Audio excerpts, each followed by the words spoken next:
नमस्कार दोस्तों एक समय की बात है। एक राज्य में एक बहुत ही निर्दयी राजा रहता था। वो छोटी से छोटी गलती पर किसी को भी मौत की सजा सुना देता था। एक बार एक चोर चोरी करते हुए पकड़ा गया।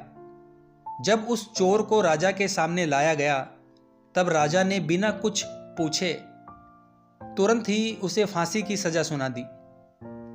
फांसी की सजा सुनकर चोर जोर जोर से ठहाके लगाकर हंसने लगा। चोर को ऐसे करते हुए देखकर, ऐसे हंसते हुए देखकर राजा को बड़ा आश्चर्य हुआ, क्योंकि फांसी की सजा सुनकर अक्सर लोग दुखी हो जाते थे, रोने लगते थे, दया की भीख मांगने लगते थे, पर इस प्रकार हंसने वाला वो पहला इंसान था।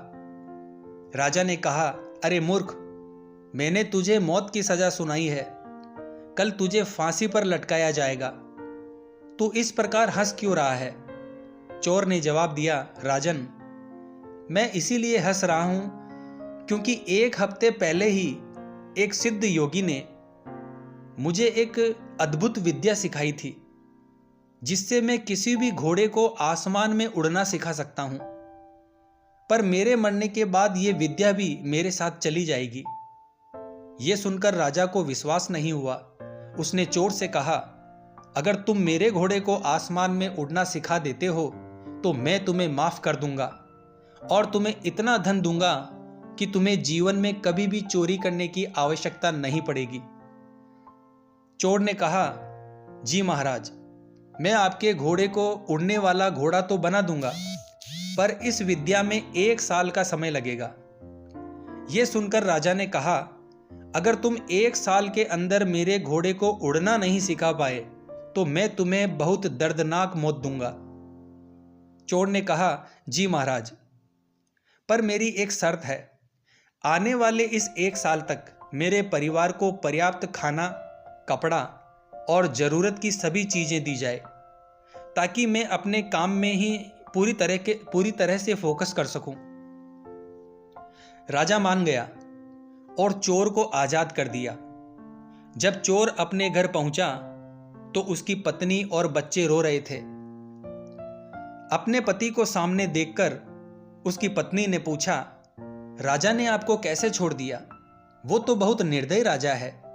तो चोर ने अपनी पत्नी को पूरी बात बताई। पूरी बात सुनकर उसकी पत्नी ने पूछा, क्या सच में आप घोड़े को उड़ना सिखा सकते हो? चोर ने जवाब दिया, नहीं। उसकी पत्नी ने फिर पूछा, तो फिर आपने राजा से ऐसा क्यों कहा? अब तो 1 साल बाद राजा आपको जरूर मार देगा। यह सुनकर चोर ने बड़े प्यार से कहा, मेरी प्यारी धर्म पत्नी, थोड़ा सकारात्मक बनो, थोड़ा सकारात्मक सोचो। देखो, राजा मुझे आज ही मारने वाला था, लेकिन अब मेरे पास जीने के लिए 1 और साल है। मुझे आने वाले इस 1 साल में 3 संभावनाएं नजर आती है। पहली है कि क्या पता मैं खुद ही किसी बीमारी या दुर्घटना से मर जाऊं।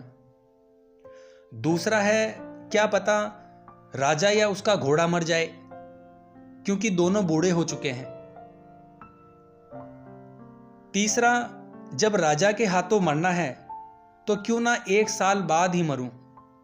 मुझे सभी संभावनाएं स्वीकार है। अब धीरे धीरे समय बीतने लगा। 11 महीने बीत जाने के बाद चोर भी घबराने लगा। अब वो रोज ईश्वर से प्रार्थना करने लगा कि हे ईश्वर, मेरी रक्षा करो। अब से मैं जीवन में कभी भी चोरी नहीं करूंगा। तभी दुश्मन देश के राजा ने राज्य पर आक्रमण कर दिया और उस निर्दयी राजा को मार दिया गया और उस राज्य को अपने अधिकार में ले लिया। अब वो चोर आजाद था। उसने चोरी करना छोड़ दिया और अपने परिवार के साथ हंसी खुशी जीवन बिताने लगा।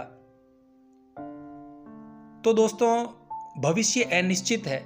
जीवन में कोई नहीं जानता कि उसका आने वाला समय कैसा होगा।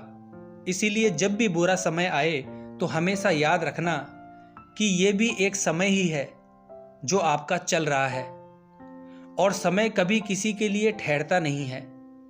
दोस्तों, ये बुरा समय आज नहीं तो कल बीत ही जाएगा।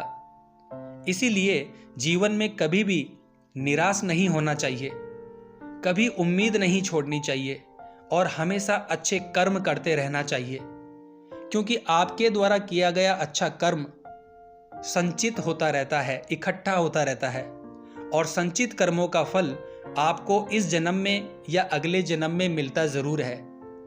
इसीलिए हमेशा अच्छे कर्म कीजिए और मस्त रहिए और हमारी इस वीडियो को लाइक और शेयर ज़रूर कीजिए। जय हिंद, जय भारत।